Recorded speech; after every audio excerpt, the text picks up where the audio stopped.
If you haven't heard yet, Taylor Swift has re-released her old music, such as her first big hit, Love Story. We were both young when I first saw you. I'm gonna say it's the new one. But this is shamefully embarrassing. That was the old version. This is the new version. We were both young when I first saw you. So, why is Taylor Swift re-recording her music? It's a move that's been years in the making. That you're planning on re-recording some of your music. Is that true?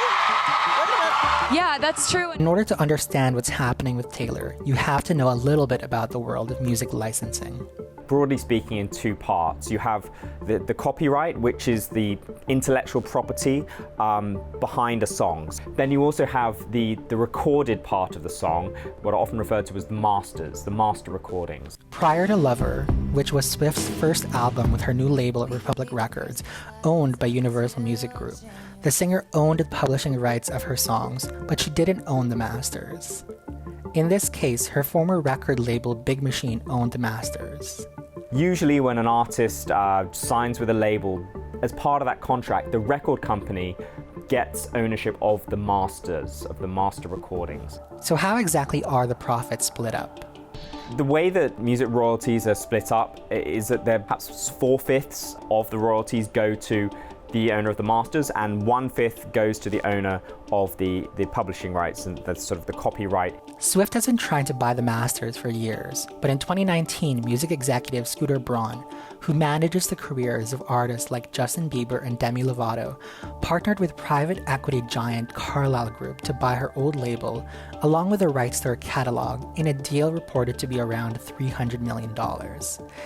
And then in 2020, he then sold the masters to an investment fund called Shamrock Capital. Lately, there's been a new shift that has affected me personally and that I feel is a potentially harmful force in our industry. And that is the unregulated world of private equity coming in and buying up our music as if it is real estate.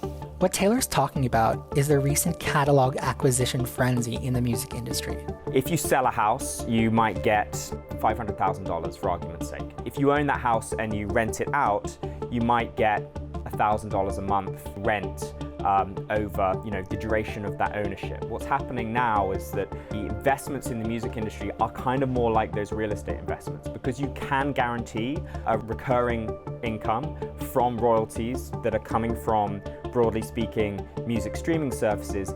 It's similar to getting rent. And many saw Taylor Swift's master recordings as a bulletproof investment, so much so that they were willing to pay $300 million for a catalog.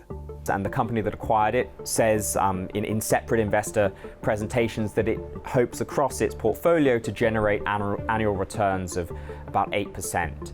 That means that the songs that they've acquired would need to be generating about $20 million a year. It's reignited decades-old debate in music. Most artists don't own the rights to their recordings, which is why Taylor Swift is re-recording her music.